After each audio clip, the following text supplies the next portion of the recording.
नमस्कार, स्वागत है आपका सीधा सौदा में। और यतिन देखिए बिल्कुल तैयार हो गए, अपना माइक वाइक लगा लिया इन्होंने। और आपको 20 स्टॉक्स बताए जाएंगे जिसमें बहुत सारी खबरें हैं। और खबरों का दिन बहुत अच्छा था कल एक्चुअली और बहुत दिन बाद ऐसा दिन आया। बहुत दिन ऐसे आया कि चॉइस मिली कि भाई 10 प्लेयर की बदली जो है थोड़े खबरें वाले शेयर्स और ब्रोकरेज छोड़ के काफ़ी सारे खबरें वाले शेयर्स तो कैसे, पहले तक पीस रिपोर्ट देखते हैं हम लोग, कैसी तस्वीर बन रही दुनिया भर की। और एक दिन की छुट्टी के बाद हम लोग आ रहे हैं। दोनों दिन अमेरिकी बाज़ारों में बढ़िया शानदार तेज़ी देखने को मिली। और नैस्डैक में देखिए क्या रैली है, 20% अक्टूबर 13 के लो से टिल डेट। और अब जो जानकार लोग हैं, तकनीकी वाले, चार्ट वाले, वो कह रहे हैं कि बुल मार्केट में आ गया। 20% गिरने चढ़ने पे ये सब टेक्निकली लोग बोलने लगते हैं। पता नहीं क्या है, बुल मार्केट नहीं है, लेकिन पिच फिलहाल बहुत अच्छी दिख रही है बाइंग साइड की। हालांकि एक कॉन्ट्रेरी व्यू ये है कि इंडियन मार्केट में पता नहीं क्यों इतनी नाराज़गी FIIs की। देखिए SGX निफ्टी 4 पॉइंट नीचे, पता नहीं क्यों है। क्योंकि जैसा कि हमने सुबह एक्सप्लेन किया था कि वो नैस्डैक के 4-5 स्टॉक हैं जिन्होंने इंडेक्स को ऊपर खींच दिया एकदम। तो क्या उसको ब्रॉडबेस रैली मानी जाए, पता नहीं, कह नहीं सकते हैं। और इंडियन मार्केट में जो रुझान देखने को मिल रहे हैं वो बहुत ही क्या कहें, दुविधा वाले हैं। पता नहीं कैसे देखेंगे। येस्टरडे की छुट्टी एडजस्टमेंट हो रहा है क्या? हाँ वही है एक्चुअली, वो छुट्टी का एडजस्टमेंट, थोड़ा बहुत एडजस्टमेंट होगा। बायस तो पॉजिटिव रहेगा। SGX भले एक फ्लैट, हाँ नहीं, बायस तो बिल्कुल पॉजिटिव आज मार्केट का पॉजिटिव। FII ने उस दिन खरीदा भी था, कोई डील में थी क्या? नहीं, डील को आप एडजस्ट कर लें या उसको निकाल दें, उसको ऐड कर दें, फिर भी नेट बाय था नीरज जी, नेट बायर थे। और मोर इम्पोर्टेंटली आज जो है वो वलन का पहला दिन है। ऑब्वियसली 31 मार्च है, लेकिन टेक्निकली T+1 पे आपको डिलीवरी मिलेगी, T+2 पे डिलीवरी मिलेगी। तो आज का वलन जो है वो डिलीवरेबल इन अप्रैल होगा। तो टेक्निकली नया फाइनेंशियल ईयर मार्केट के लिए शुरू हो गया है। बिल्कुल नए फाइनेंशियल ईयर की शुरुआत, और अच्छी शुरुआत होती हुई दिख रही है, क्योंकि संकेत आज के लिए काफ़ी बढ़िया है। और आज शाम से IPL की भी शुरुआत हो रही है। तो चौके छक्के लगेंगे आपकी टीम में? चौके छक्के लगेंगे बिल्कुल, क्योंकि अगर हम आज खबरों वाले शेयर्स की बात करें तो कोई कमी नहीं है। और डिफेंस स्टॉक्स पर्टिकुलरली बहुत सारे आपको मिलेंगे नीरज जी आज के शो के लिए, क्योंकि सरकार ने मेक इन इंडिया के और आत्मनिर्भर भारत के प्रोग्राम के तहत बहुत सारे डिफेंस ऑर्डर्स दिए हैं। क्यूमुलेटिवली 35,800 करोड़ रुपए के ऑर्डर डिफेंस कंपनीज को मिले हैं। ऑब्वियसली इसमें जो ऑर्डर्स मिले हैं 35-36 हज़ार करोड़ के, इसमें लिस्टेड कंपनीज का तांता लगा हुआ है। अगर आप भारत डायनामिक्स की बात करें तो 8,160 रुपए के ऑर्डर्स मिले हैं भारत डायनामिक्स को। और ये मिसाइल सिस्टम्स और डिफेंस सिस्टम सप्लाई करने के लिए जो है वो आर्मी और आर्मी के काफ़ी सारे जो अंग होते हैं इन्होंने दिए हैं। रक्षा मंत्रालय की तरफ से ऑर्डर कंफर्म हुआ है। इसके अलावा GRSC के साथ गोवा शिपयार्ड, तो ये दोनों कंपनीज को मिला के लगभग 9,800 करोड़ रुपए का ऑर्डर मिला है। और ये जो नेवी का ऑर्डर है वो 2027 से डिलीवरेबल होगा। तो ये भी काफ़ी अहम ऑर्डर है GRSC जैसी कंपनीज के लिए, क्योंकि मच अवेटेड ये ऑर्डर था। और गोवा का जो शिपयार्ड है और GRSC गार्डनरी शिप बिल्डर्स, यहाँ दोनों मिला के ये इतना बड़ा ऑर्डर का वैल्यू है। और कोची शिपयार्ड की बात करें तो इनको भी 9,800 करोड़ का नेवी का ऑर्डर मिला है। तो कहीं ना कहीं ये रक्षा मंत्रालय का जो ऑर्डर का कंफर्मेशन है, पिछले 5-6 दिनों में आपने देखा होगा तो बहुत ज़बरदस्त तरीके से नए नए ऑर्डर्स मिले हैं। ऑब्वियसली BEL और काफ़ी दूसरी कंपनियां जिनके बारे में नीरज जी भी चर्चा करेंगे, लेकिन ये 3 जो डिफेंस कंपनीज हैं अपने रडार पर रखिए। और क्योंकि 4 प्लेयर्स हम शुरुआत में लेते हैं, एक लुपिन के बारे में बात कर लेते हैं। ये शायद आज एक नेगेटिव बायस के साथ ट्रेड हो, क्योंकि इनका जो पीतमपुर यूनिट है, यहाँ 2 आपत्तियाँ US FDA ने निकाली हैं। और जो इंस्पेक्शन हुआ है ये यूनिट का काफ़ी इंपॉर्टेंट है, क्योंकि मध्य प्रदेश में ये जो यूनिट है कंपनी का बहुत बड़ा यहाँ से US मार्केट्स को एक्सपोर्ट होता है। और 21 मार्च से 29 मार्च तक ये जो इंस्पेक्शन हुआ था उसकी ये रिपोर्ट आई है, 2 आपत्तियाँ मिली हैं। तो ये स्टॉक जो रैली कर चुका है थोड़ा बहुत लुपिन लोअर लेवल से, आज थोड़ा बहुत आपको प्रेशर में दिखेगा, क्योंकि यहाँ 2 यूनिट 2 प्रीतमपुर के जो यूनिट है उनको बहुत सारी आपत्तियाँ आई हैं US FDA की तरफ से। US FDA कोई ऑफिस है क्या भारत में? कोई भी नहीं है। होटल में रहते हैं लोग? ये आते हैं चले जाते हैं। कहाँ जाते हैं, कहाँ? रोज तो कुछ ना कुछ करते हैं। लेकिन नीरज जी ये क्या होता है, इसके अंदर ऑडिट टीम्स होती है बहुत सारी, और इसके अंदर काफ़ी सारे इंडियन इंस्पेक्टर्स भी होते हैं, फॉरेन इंस्पेक्टर्स भी होते हैं, और ये बताते नहीं बहुत टाइम, इंस्पेक्शन करने आते हैं, एयरपोर्ट पे लैंड होते हैं, एयरपोर्ट से फ़ोन आएगा कि भाई आपकी फैसिलिटी में हम कल आएंगे, रहते हैं अपने इंडिपेंडेंटली, जाते हैं प्लांट इंडिपेंडेंटली। अलग सी बात है अगर आपका प्लांट रिमोट लोकेशन में हो तो शायद आपके अकोमोडेशन में वो ट्राई करें, लेकिन हाँ पूरी तरीके से जो इंस्पेक्शन का प्रोसेस है ये मतलब जैसे कि यूपी पुलिस मुंबई में आ रही तो लोकल पुलिस को बताएगी कि मैं आ रहा हूँ भाई, मीरा रोड साइड में जाना है, साथ में चलो रास्ता बता दो, उस तरह से है। मैं तो ये कह रहा हूँ कि इनसे मिलना चाहिए भाई, आप लोग इधर एक ऑफिस क्यों नहीं खोल लेते हो? बिल्कुल जब आपको परमानेंट साल के 365 दिन कहीं ना कहीं करना ही है। और ऐसा नहीं है नीरज जी इंडिया के लिए करते हैं, ऐसा मतलब चाइना से लेके जापान और नहीं, लास्ट 2 इयर्स में नहीं किया था इन्होंने कोविड के दौरान। कोविड में नहीं किया था, लेकिन कोविड में नीरज जी इन्होंने, क्योंकि टेक्नोलॉजी इतनी एडवांस थी, वो कैमरा से घुमा के वहीं से बैठे-बैठे करते थे, हल्का हल्का वो कर लेते थे अपने हिसाब से। जुनूनी लोग हैं ये, कुछ ना कुछ करते रहते हैं। तो खैर ये तो फार्मा की बात हुई। मेरी टीम में शुरुआत में 3 शेयर्स एक ही स्टोरी पे हैं, वो आप दिखाइए, बलरामपुर चीनी, धामपुर और श्री रेणुका।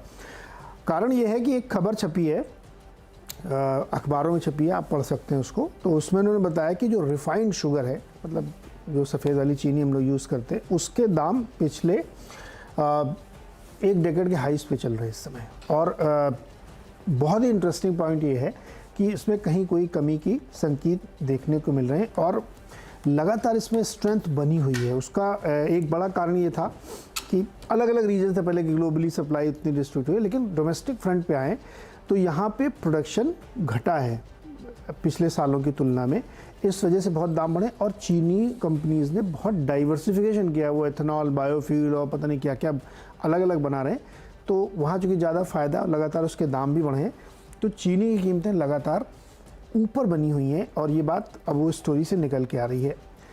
आप ये सोचिए कि पिछली बार जितना उन्होंने एक्सपोर्ट किया था उसका इस बार आधा एक्सपोर्ट कर पाएंगे वो, क्योंकि उतना उनके पास चीनी है नहीं। इंटरनेशनल मार्केट $20 से ऊपर चल रहे हैं लंदन में, फिर भी उनके पास इतनी कैपेसिटी नहीं कि वो बहुत ज़्यादा एक्सपोर्ट कर सकें। दूसरा ये कि जब समर सीज़न शुरू होता है भारत में तो शुगर कंजम्पशन बहुत ज़्यादा बढ़ता है ना, शिकंजी बहुत पीते हैं, कोल्ड ड्रिंक बहुत पीते हैं लोग, लस्सी बहुत पीते हैं। तो जाड़ों के मुकाबले, जाड़ों में चाय बहुत पी जाती है, लेकिन उससे कहीं ज़्यादा कंजम्पशन चीनी का गर्मियों में होता है। और ये सब बिल्कुल डेटा इसको दिखाता है। तो मुझे लगता है कि यहाँ से आगे जाते हुए चीनी की कीमतें मजबूत भी होंगी और ऊपर की तरफ जा सकती हैं। तो इसकी वजह से चीनी कंपनियों में आपको माहौल देखने को मिल सकता है। तो बलरामपुर, धामपुर और श्री रेणुका में आपको ध्यान रखना चाहिए। 2 और बता दें, पहले आप 3 बताओ। हाँ, मैं 3 स्टॉक्स बता देता हूँ। अगर 3 नहीं 2, आप 4 बता चुके हो। ठीक है, तो अगर हम डिफेंस के अलावा और फार्मा के अलावा फोकस करें तो इंडियन ऑयल कॉरपोरेशन, ये कंपनी अपने रेडार पर रखें। ऑब्वियसली यहाँ थोड़ी बहुत वॉलीटिलिटी थी क्योंकि क्रूड के दाम थोड़े बहुत रिबाउंड हो चुके हैं, लेकिन एक चीज़ हमको ये ध्यान रखनी चाहिए कि पेट्रोल डीजल की सेल्स पे आईओसी का जो पहले ब्रेक इवन होता था, लॉस होता था, अब वो मुनाफे में आ गए हैं। और मोर इम्पॉर्टेंटली अगर यहाँ भी अगर क्रूड सस्टेन करता है तो कंपनी के लिए अच्छा है। न्यूज़ ये है कि जो रशियन कंपनी है रोजनेफ्ट, जिन्होंने वार्डिनार का एसआर यूनिट एक्वायर किया था बहुत सालों पहले, इन्होंने क्योंकि ये ग्लोबल रशियन ऑयल कंपनी है, इन्होंने आईओसी के साथ करार किया है क्रूड ऑयल सप्लाई करने के लिए। और जो लॉन्ग टर्म अग्रीमेंट है वो इंडियन ऑयल के साथ साइन हुआ, क्योंकि जो ऑयल और ऑयल के ग्रेड्स हैं जिसका इंडिया को डाइवर्सिफिकेशन चाहिए, उसको लेके एक अहम करार हुआ है। तो जो रशियन क्रूड अब डिस्काउंट में मिल रहा है आपको, और जिस हिसाब से इंडियन कंपनीज़ को एनर्जी सस्टेनेबली एक्वायर करने के निर्देश मिले हैं, तो कहीं ना कहीं ये रशिया का करार रोजनेफ्ट वाला बहुत इंपॉर्टेंट होगा, क्योंकि एक तो रशिया का क्रूड डिस्काउंट में मिलता है, दूसरा कि आईओसी की क्रूड बास्केट इतनी बड़ी है, इतने बड़े ऑयल के मार्केटर हैं ये, कि इनके क्रूड में अलग अलग ग्रेड्स के क्रूड आते हैं, तो उसके लिए भी रशिया के साथ इन्होंने करार किया है। तो पिछली बार जब रोजनेफ्ट के मैनेजमेंट और सीईओ आए थे तब ये करार हुआ है और कंपनी ने इसके बारे में डिस्क्लोजर दिया है। तो ये भी एक स्टॉक रखिए रेडार पे। और इसके अलावा जेके सीमेंट, ये एक काउंटर है, ये भी आप ध्यान रखें क्योंकि यहाँ बहुत ही ज़बरदस्त एक्सपेंशन हुआ है और कंपनी ने 2 मिलियन टन्स पर एनम का एक्सपेंशन जो है वो कंप्लीट कर दिया है। ग्रे सीमेंट यानी जो नॉर्मल हमारी काली सीमेंट होती है, उसकी कैपेसिटी कंपनी ने 20 मिलियन टन के ऊपर कर दी है, जो पहले 18.5 मिलियन टन के आसपास थी। तो 20.67 मिलियन टन का अब टोटल कैपेसिटी हो गया और नया 2 मिलियन टन पर एनम का कैपेसिटी इन्होंने ऐड कर लिया है। वाइट सीमेंट के लिए कंपनी जानी जाती है और एक्सपेंशन ग्रे सीमेंट में हुआ तो वहाँ भी आपको एक्सपेंशन बैलेंस होता हुआ दिखाई पड़ेगा। ओके, तो 6 हो गए इनके, और 4 और 5 नंबर के मेरे जो स्टॉक हैं IGL और MGL। देखिए पिछले इसी हफ्ते की शुरुआत में हम लोगों ने कहा था कि गैस के दामों को तय करने का फार्मूला किरीट पारेख कमेटी के अनुसार लिया जाएगा और इसके लिए कैबिनेट कमेटी की मीटिंग होनी थी बुधवार को, लेकिन वो टल गई। फिर ये हुआ कि शुक्रवार को मीटिंग होगी और अब ऐसी खबरें लक्ष्मण हमारे बता रहे हैं कि शायद आज भी कैबिनेट नहीं है। तो यानी पारेख जी को अब इस सीन से बाहर करिए। अब पुराना जो फार्मूला चलता है उसके अकॉर्डिंगली गैस की कीमतें तय होंगी और वो करनी पड़ेंगी, क्योंकि कल से, आज मध्य रात्रि से नई कीमतें लागू हो जानी चाहिए। ऐसा नियम है कि हर 6-6 महीने में रिवाइज होती हैं। तो अगर आप किरीट पारेख की कमेटी का फार्मूला नहीं लागू हो पा रहा है और पुराना फार्मूला लगेगा तो उसके हिसाब से एवरेज लेकर आ जाएगा क्रूड बास्केट का। उस एवरेज के हिसाब से $7.5 के आसपास बैठता है, जो कि करंट प्राइस से $1 लगभग नीचे है। हालांकि सरकार क्या फार्मूला लेके तय करेगी कहना बड़ा मुश्किल है, लेकिन अगर पुराने फार्मूले से भी जाते हैं तो गैस की कीमतें थोड़ी कम होने की संभावना यहाँ पे देखने को मिल रही है। तो उससे सबसे बड़े बेनिफिशियरी यही दोनों होते हैं। IGL में शायद एक्स डिविडेंड भी है तो वो ध्यान रखिएगा। तो IGL और MGL में मुझे लगता है कि एक तेज़ी बन सकती है और डिस्काउंटिंग जो होगी डिविडेंड की वो आप अलग से इसमें ध्यान रखिएगा। तो ये 2 कंपनियां आपको रडार पर रखनी चाहिए। और अगर बाई चांस आज कैबिनेट कमेटी की आनंद फानंद की मीटिंग हो ही गई या अप्रूवल आ गया किरीट पारेख का, तो दाम फिर और नीचे होंगे, तब $6.5 पे कैप हो जाएंगे। तो इनके लिए और ज़्यादा बेनिफिट हो सकता है। 6वां स्टॉक है नेस्ले का।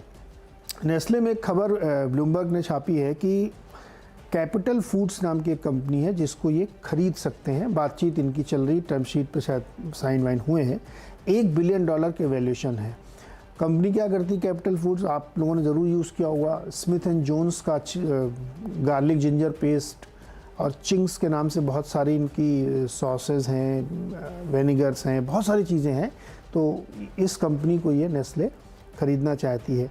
तो मैंने नेस्ले क्यों लिया, क्योंकि मुझे हमेशा ये लगता है, मेरा बिलीफ है कि जो बायर होता है ना, डील हमेशा उसके फेवर में होती है। हम लोगों को ऐसा मान लीजिए कैपिटल फूड लिस्टेड होती तो क्या कैपिटल फूड में उतना बड़ा गेन होता, हो सकता फौरी तौर पर आपको थोड़ा दिखता, लेकिन एंड गेनर जो है ना वो नेस्ले होंगे, क्योंकि बायर हमेशा डील अपने फेवर की लेता है। ये हम लोगों को लगता है कि जो खरीद रही है, बिक रही है, वो कंपनी फ़ायदा होगा, ऐसा होता नहीं है। तो नेस्ले को मुझे लगता है कि यहाँ पे अच्छा गेन हो सकता है। 19,000 रुपये सब। मुझे नीरज जी ये बहुत अचंभा हुआ, येस्टरडे में खबर पढ़ रहा था ये, $1 बिलियन मतलब 8-8.5 हज़ार करोड़ की वैल्यूएशन चिंग्स को। ये कंपनी जो है वो मतलब ब्रांड है, इनके soya sauce, vinegar, Chinese noodles, Schezwan sauce, Schezwan chutney, मतलब देसी चाइनीज का इन्होंने जो रेवोल्यूशन इंडिया में लाया है, मुझे लगता है। और इंडियन चाइनीज खाते भी हैं, मतलब बहुत ज़्यादा। इंडियन के बाद मुझे लगता है लोग चाइनीज ज़्यादा खाते हैं। मैं आपको बताऊँ एक बहुत आश्चर्यजनक फैक्ट, अभी सुबह हर्षदन हम लोगों को दिखाया कि इडली डे था कल, है ना। आप साउथ चले जाइए, आपको इडली, डोसा, सांभर, पोंगल के साथ चाइनीज मिलेगा, छोला भटूरा नहीं मिलेगा, बिल्कुल चाइनीज। तो ये बहुत ही इंटरेस्टिंग है। मतलब बहुत ही मुझे लगा कि चिंग्स होगी, मतलब 1,000-2,000 करोड़ की टर्नओवर करने वाली कंपनी होगी, साधारण वैल्यूएशन होगा, लेकिन 8,000 करोड़ का वैल्यूएशन देख के मुझे भी लगा अपने भी शेजवान चटनी बनाना शुरू कर देते हैं। सीरियसली चटनी बना के $1 बिलियन, इसमें कई पी फंड 2018-19 में घुसे थे, अच्छा पैसा बना के निकल रहे हैं। तो नेस्ले खरीद रहा तो कुछ सोच समझ के ही खरीद रहा होगा, क्योंकि तो जायंट हैं और कोई डील करते हैं तो बहुत ज़्यादा दिमाग भी लगाते होंगे। तो देखते हैं, नेस्ले के लिए अच्छी खबर हो सकती है यहाँ पे। चलिए 6 स्टॉक हो गए, छोटा सा एक ब्रेक लेते हैं, लौट के आगे फिर 4 स्टॉक्स और बताएंगे।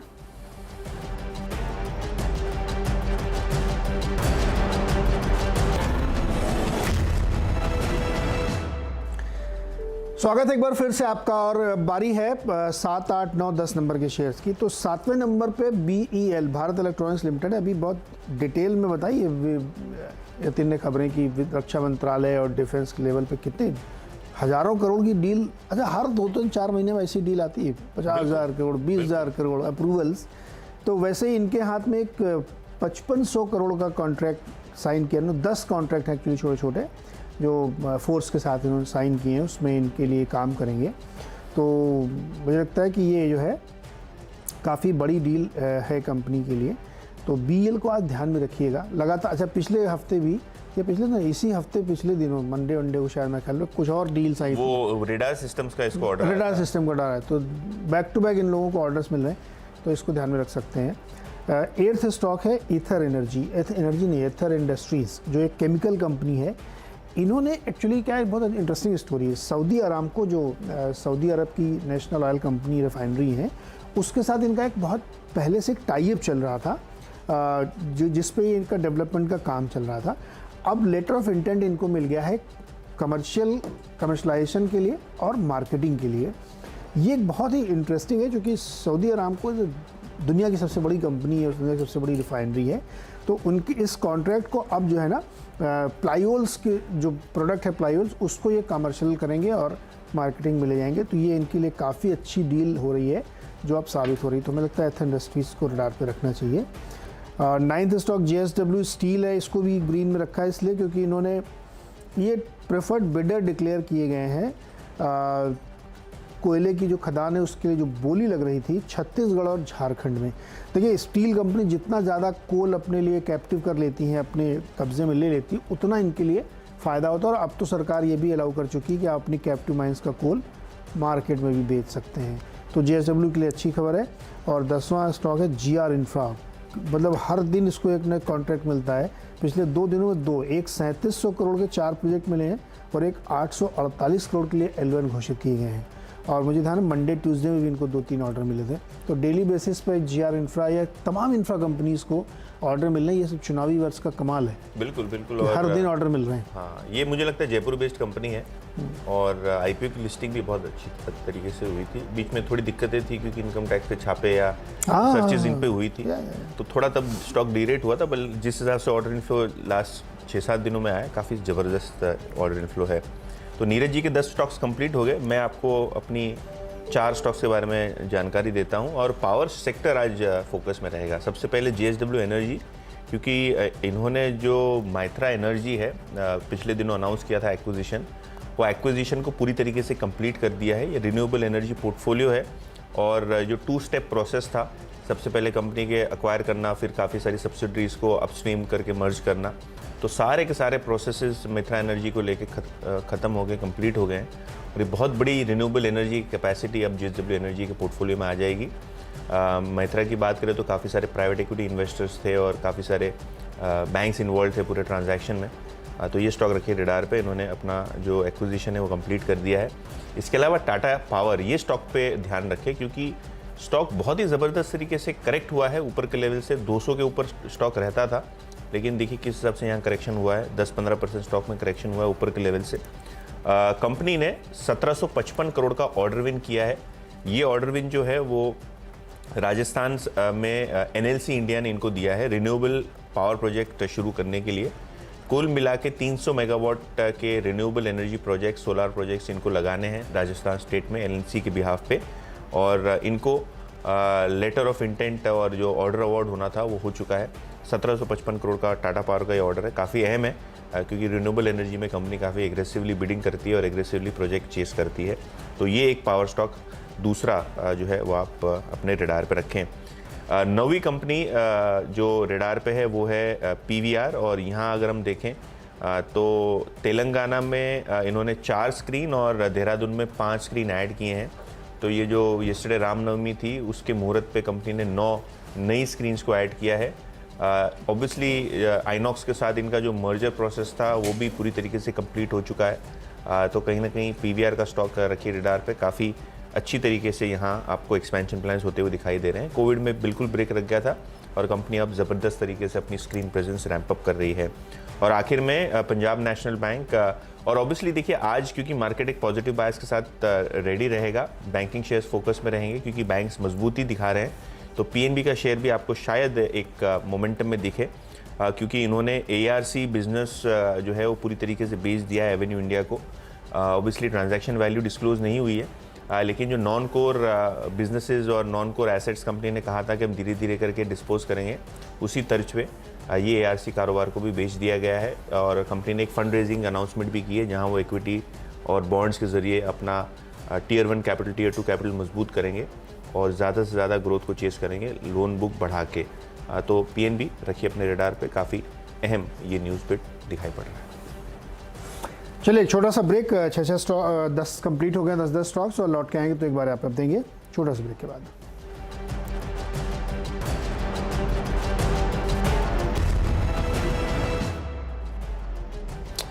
तो सीधा सादा में फिर से आपका स्वागत है ब्रेक के बाद, और जल्दी से करते हैं टीम को रैप अप।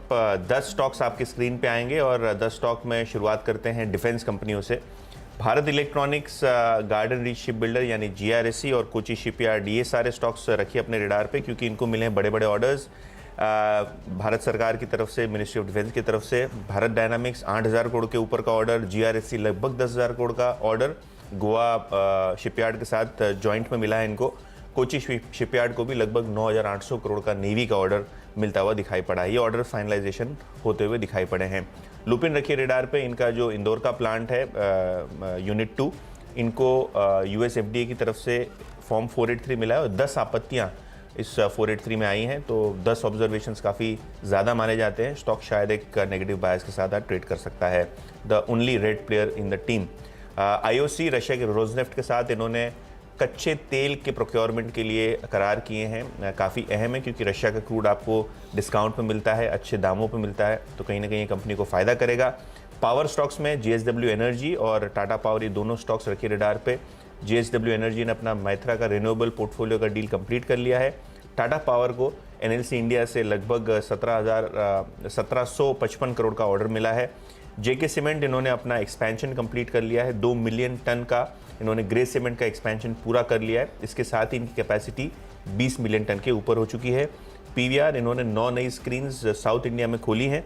और PNB, ये बैंकिंग स्टॉक रखिए रेडार पे क्योंकि इन्होंने अपना ARC कारोबार बेच दिया है और फंड रेजिंग प्लान्स को हरी झंडी दी है बोर्ड ने, तो ये भी स्टॉक आज काफ़ी पॉजिटिव बायस के साथ ट्रेड कर सकता है। नीरज जी, आपके 10 स्टॉक्स।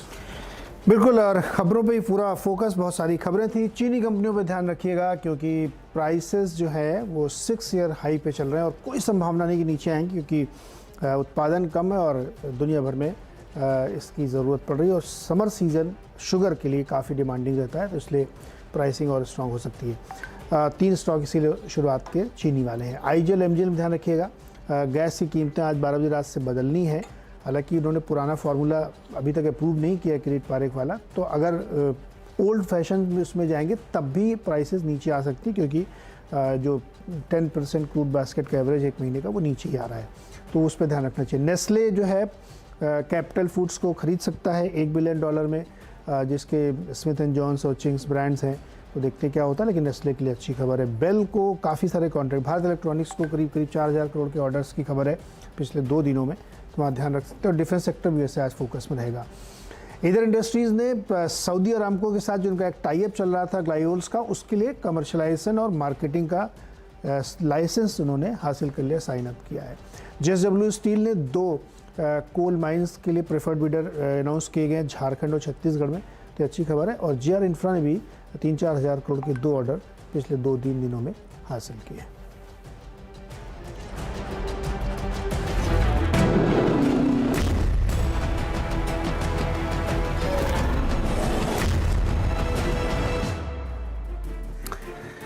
चलिए मुनाफे की तैयारी करते हैं। हफ्ते का आखिरी कारोबारी दिन और अगला हफ्ता काफ़ी शानदार रहेगा क्योंकि बहुत सारी छुट्टियां। मैंने सुना कि अप्रैल के 15 दिनों में 10 दिन मार्केट बंद है, अगर इंक्लूड कर ले। लेकिन यार आज बंद होना चाहिए था ना, आपने छुट्टी रखी थर्सडे को, फ्राइडे को मुझे लग रहा है, मुझे ऐसा मंडे जैसा चक्कर आ रहा था। मंडे आ रहा है ना, ऐसे लग रहा था कि भाई ये क्या हो गया, फ्राइडे को क्यों खुला रखा है। हमको वेडनेसडे को फ्राइडे जैसे फील्स आ रहे थे, और आज देखना वीरू कितनी बारी आज का दिन सोमवार बोलेंगे। हाँ, तो अगले 15 दिन में 10 दिन उनका लुक भी आज सोमवार वाला ही है एकदम, है ना। तो क्या तस्वीर बनेगी गुड मॉर्निंग इस दिन के लिए, आगे के लिए, और बहुत सारी यूएस से भी अच्छी खबरें हैं और इंडिया से भी अच्छी खबरें, कम से कम FIs तो बाहर हो गए। वीरू, कोई कविता तो लिखी ली होगी आपने छुट्टी के मामले में? नहीं, आज नीरज जी कल बड़ा सुकून से सोया। कल दिल्ली NCR का मौसम बड़ा अच्छा था, आप यकीन मानिए शाम को वो बारिश हुई कि पूछिए मत, लग रहा था कि बरसात है। तो दिल्ली NCR का मौसम बिल्कुल ठंडा और बहुत सुकून से गुजरी कल रात और नहीं लिख पाया शायरी। बट एक चीज़ है, जानते हैं नीरज जी, ये आप कहते हैं छुट्टियों वाला मंथ, पिछले 4 महीने जो गुजरे, बीते 5 साल में ये पहली बार ऐसा हुआ है कि 4 महीने निफ्टी नेगेटिव रहा हो, यानी मंथली कैंडल रेड है। Let's hope for the best कि अप्रैल कुछ अच्छा करके दे। हर्षदा जी हाँ, और इसी के साथ फिर कार्यक्रम की शुरुआत करेंगे, क्योंकि कई सारी खबरें और कई सारे क्यूज को आज समेटना है और आज फ्राइडे का ट्रेड बांधना है।